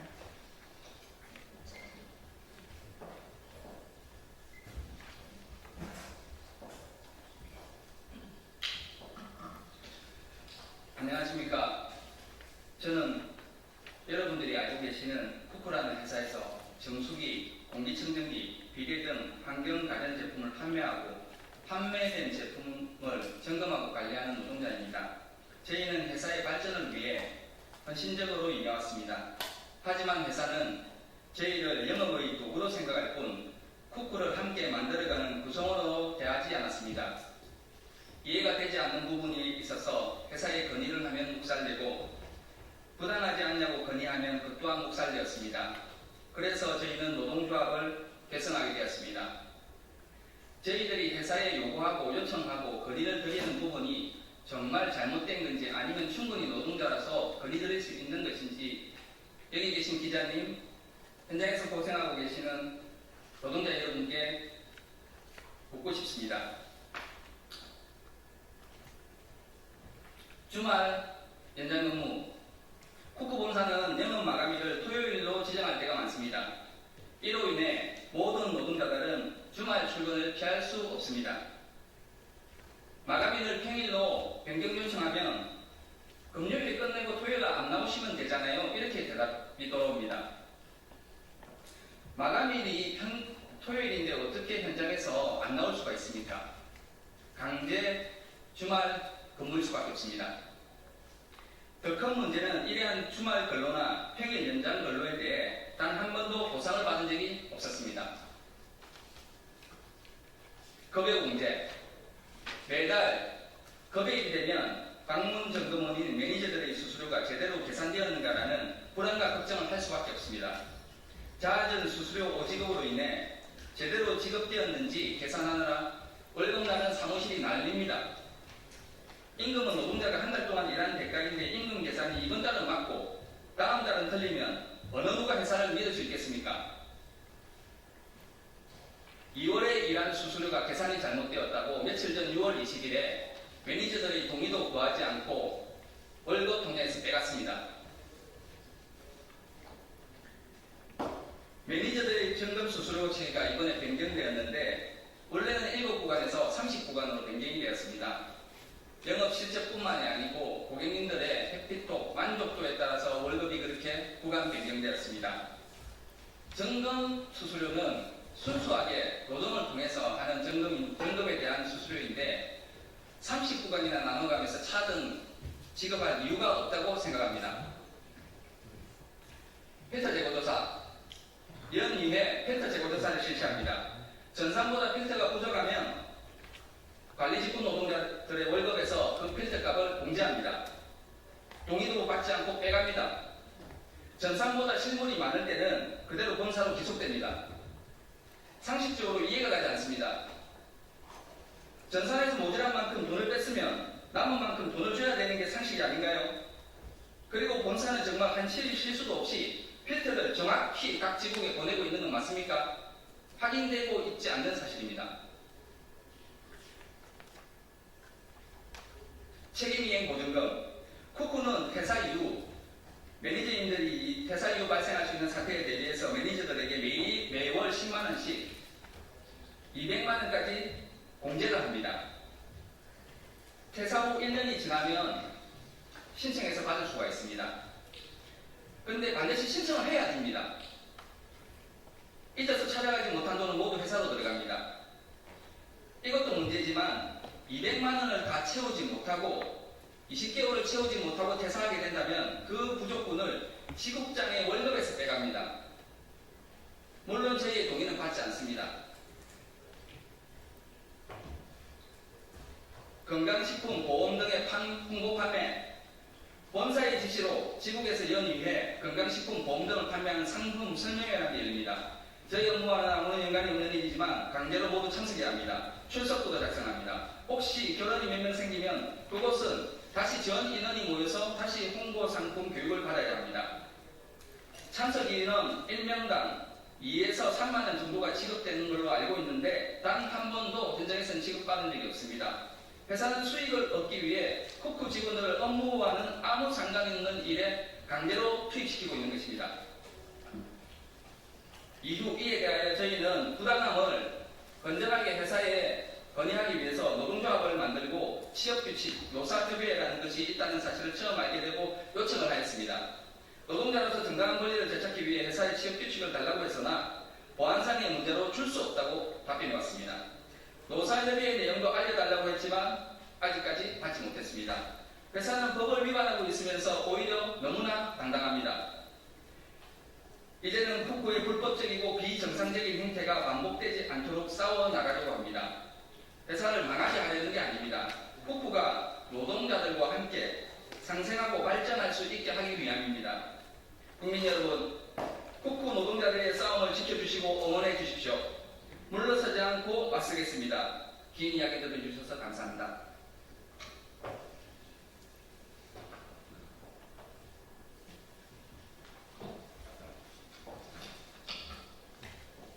안녕하십니까. 존경하는 국민 여러분, 저는 쿠쿠 부산을 전체에 담당하고 있는 총국장 박순애입니다. 저는 오늘 이 더 이상 외면할 수 없는 이 현실을 국민 앞에 진심으로 알리기 위해 이 자리에 섰습니다. 이는 개인적인 감정이나 사적인 갈등 때문이 아니라 묵묵히 일만 하고 있는 우리 현장의 많은 노동자들, 참고 견딜 수 없는 수많은 노동자들의 아픔과 외침을 대신한 자리입니다. 그동안 현장에서는 말 못할 고충이 반복이 되어왔습니다. 저는 누구보다도 회사의 미래와 조직의 안정을 먼저 생각하며 수차례 제가 먼저 개선 요구를 했으며 현장의 목소리를 귀 기울여달라고 요청을 몇 번이나 한 상태였습니다. 그러나 돌아온 것은 늘 모른 척 나중에 조용히 넘어가자 하는 그런 침묵과 외면뿐이었습니다. 그리고 그 결과 고무줄처럼 들쑥날쑥한 일방적인 목표 설정, 변칙적인 영업 방식의 확산, 감춰졌던 실적 부풀리기, 고객 클리닉들의 그런 현장을 다 정갈하고 열악한 필터 수급과 그로 인해 현장에 징계를 해서 총국장 급여로 빼기도 합니다. 현장은 점점 더 썩어 문드러지고 있습니다. 결국 노동자들은 마지막 선택으로 노조를 결성하게 되었습니다. 그리고 회사는 저와 조직원들에게 다음과 같은 압박을 가했습니다. 첫 번째, 동료들에게 노조 가입을 권유한 사실을 추궁하고 서명에 대한 내용을 압박했습니다. 두 번째, 노조에 가입했다는 것에 대해서 직원들의 수수료 일부를 공제해 1억이나 되는 돈을 노조에 넘기는 행위라며 문제 삼으며 경영자로서 인정할 수 없다라고 협박했습니다. 세 번째, 조직원들은 모두 해체할 준비가 다 되어 있으며 저를 포함한 구성원들을 대놓고 버릴 수 있다고 했습니다. 네 번째, 매니저들의 생계가 걸린 정금 개정을 절반 삭감을 하고 다른 조직으로 넘기겠다고 노골적으로 협박도 서슴지 않았습니다.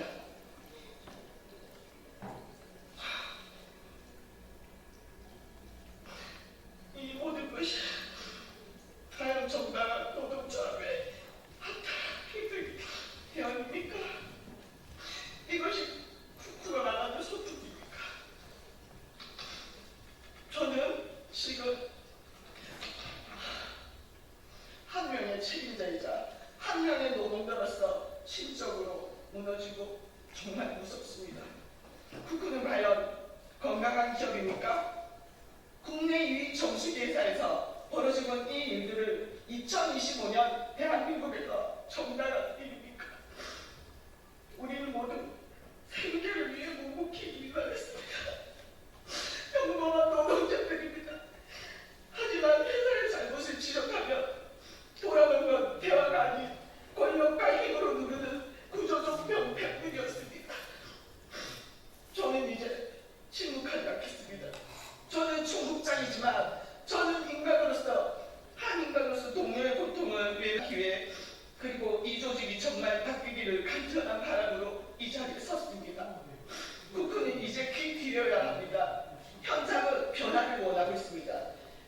진정 현장을 위하고 함께 살아남기를 바란다면 이제는 일반적인 지식 아닌 대화와 상생의 구조로 나아가야 합니다. 부디 오늘 이 목소리가 국민 여러분께 닿기를 바랍니다. 그리고 국부 또한 변화의 시작 앞에 서기를 진심으로 간절히 간곡하게 바랍니다. 마지막으로 한 말씀 드리고자 합니다. 지금 이 모든 상황들이 이치와 경우에 맞지 않고 도리에 어긋난 걸 지속해온 것임을 이제 모두 인정해야 할 때입니다.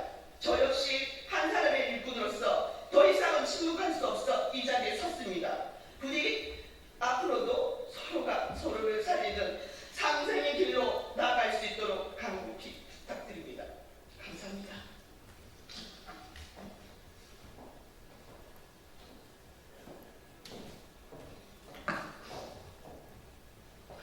네, 안녕하십니까. 이번 쿠쿠홈시스 사태에 대한 법률 검토를 진행한 공인노무사 오혜민입니다. 앞서 회사의 위법 행위에 대한 실태가 언급된 바 있습니다. 저는 이 자리에서 해당 행위들이 구체적으로 어떤 법령을 위반하는지, 그리고 이에 대해 노동조합이 어떠한 법적 대응을 준비하고 있는지를 말씀드리고자 합니다. 첫째, 근로기준법 위반입니다.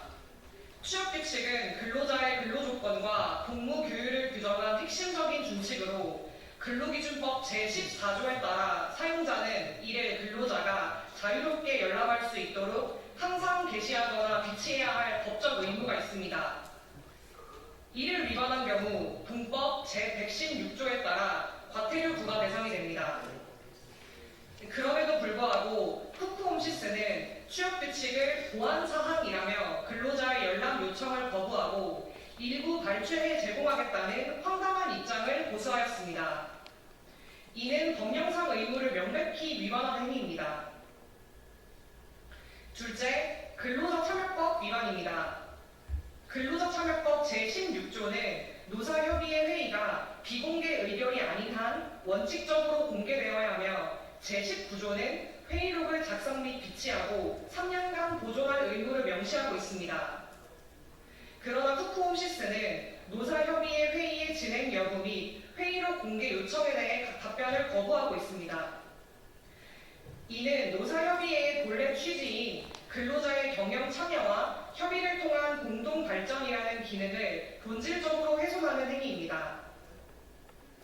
노사협의회의 실효성을 확보하기 위해서는 근로자의 정보 접근권과 참여 보장이 전제되어야 하며 이와 같은 접근 제한은 근로자를 협의 주체에서 의도적으로 배제한 것으로 해석될 수 있고 명백한 근로자 참여법 위반에 해당합니다. 위 두 사안에 대하여 노동조합은 고용노동부에 특별근로감독을 신청할 예정입니다. 특별근로감독은 단순한 행정지도를 넘어 반복적인 위법행위에 대해 강제력을 동반한 법적 제재를 요청하는 조치로 본 사안에 대해 철저한 조사가 이루어져야 할 것입니다. 셋째, 부당노동행위입니다. 2025년 6월 19일 총국장회의에서 쿠쿠홈시스의 고위 임원은 노동조합 가입 여부에 대한 보고를 지시하고 가입한 조합원에 대해서는 업무용 계정을 회수하겠다고 발언하였으며 노동조합으로 돌아가면 다시 기회는 없다는 등의 언급을 통해 명백한 위협을 가하였습니다. 또한 노동조합 조직 활동에 참여한 조합원에 대해 인사 발령을 예고하는 등 조합 활동을 이유로 한 불이익 조치를 예정하였습니다.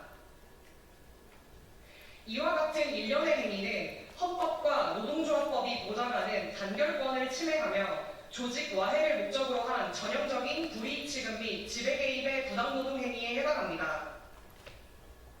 이에 대해 노동조합은 고용노동부에 부당노동 행위에 대한 고소를 제기하고 노동위원회에 구제 신청을 포함한 법적 대응을 진행할 예정입니다. 이와 같은 위법 행위에 대해서는 법률이 정한 모든 수단을 통해 단호히 대응해 나갈 것입니다. 끝으로 말씀드립니다. 쿠쿠홈시스는 헌법과 노동관계법령이 부과하는 최소한의 법적 의무조차 이행하지 않고 있습니다. 근로자의 권리를 침해하는 위법행위는 그 어떠한 경영상 이유로도 정당화될 수 없으며 반복적이고 조직적인 법 위반 행위에 대해서는 향후 발생하는 모든 법적 책임이 전적으로 회사에 기속될 것임을 이 자리에서 분명히 경고합니다. 쿠쿠홈시스는 지금이라도 위법 행위를 즉시 중단하고 법령에 따른 시정 조치에 착수해야 합니다. 그것이 사회적 책임을 다하는 기업의 최소한의 자세입니다. 감사합니다.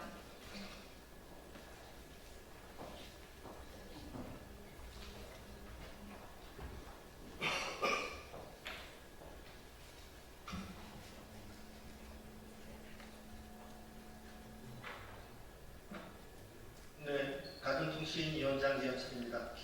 기자회견문 낭독하겠습니다. 무법천지 쿠쿠홈시스를 고발합니다.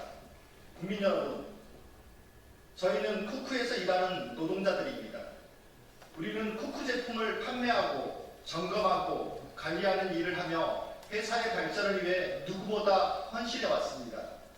하지만 회사는 우리를 함께 일하는 구성원으로 인정하지 않고 단지 영업의 도구로만 여겨왔습니다. 연장 근무 수당도 지급하지 않고 월급도 회사 마음대로 공제했습니다. 그런 열악한 환경에서도 조금만 참으면 나아지겠지 하는 마음으로 묵묵히 일을 했습니다. 그러나 최근 들어 급여와 수수료가 삭감되는 등 상황은 더욱 악화되고 있습니다. 우리는 더 이상 참을 수 없어 노동조합에 가입했습니다. 우리는 노동조합을 통해 그동안 하고 싶었던 말도 하고 부당한 현실을 바꿔보고자 했습니다. 하지만 회사는 이런 우리의 희망을 무너뜨리려 하고 있습니다. 노동조합은 헌법에서 보장된 노동자의 당연한 권리입니다. 그런데 회사는 노조의 존재가 알려지자 총국장들을 통해 누가 가입했는지 확인하고 노조 탈퇴를 종용했습니다. 심지어 민주노총이 1억을 벌기 위해 영업을 한다라는 터무니없는 거짓말까지 퍼뜨렸습니다. 전국 총국장 회의에서는 노조 가입을 주도한 지역이라는 이유로 해당 총국을 분리하겠다고 했습니다. 또한 개정, 즉 일감을 50% 줄이겠다는 협박도 했습니다.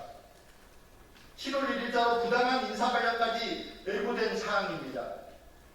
심지어 전문은 부산 총국장과 면담에서 모든 걸 버릴 준비가 되어 있다며 누구 편에 설치 선택하라고 협박까지 했습니다. 이런 발언과 조치는 누가 봐도 노동조합을 탄압하려는 의도가 명백합니다. 이뿐만 아닙니다. 근로기준법에 따라 비치돼 있어야 할 취업규칙을 조합원들이 열람하려 했지만 회사는 보안사항이니 전체 열람은 어렵다라며 필요한 부분만 발췌해 주겠다고 했습니다. 이것은 명백한 근로기준법 위반입니다. 또한 근로자 참여 및 증진에 관한 법률에 따라 노사협의회 회의 진행사항을 물었지만 개시 기간이 끝났으니 다음 회의 공지 때 확인하라는 무책임한 답변만 돌아왔습니다. 회의록이 어디에 있는지, 회의는 어떻게 진행되었는지에 대한 기본적인 정보조차 제공받지 못하고 있습니다. 법을 지키지 않는 쿠쿠홈시스, 헌법에 보장하는 노동자의 당근권을 침해하며 부당 노동행위를 아무렇지 않게 자행하는 쿠쿠홈시스를 우리는 고발합니다. 쿠쿠는 지금 당장 노동조합을 인정하고 부당 노동행위와 부당 인사관련 등 노조 탄압을 멈춰주십시오. 쿠쿠는 근로기준법을 지키고 모든 불법 행위를 즉각 시정하십시오. 우리는 노동조합을 지켜낼 것입니다. 쿠쿠의 불법을 바로잡고 열악한 노동환경을 바꾸기에 우리는 단단히 뭉쳐 끝까지 싸울 것입니다. 우리는 쿠쿠 노동자의 권리를 지키고 당당하게 일할 수 있는 일터를 만들기 위해 끊임없이 목소리를 내고 행동해 나갈 것입니다. 2025년 6월 26일 근로기준법 위반, 노조 탈퇴 협박, 무법천지 쿠쿠홈시스 고발 기자회견 참가자 일동. 감사합니다.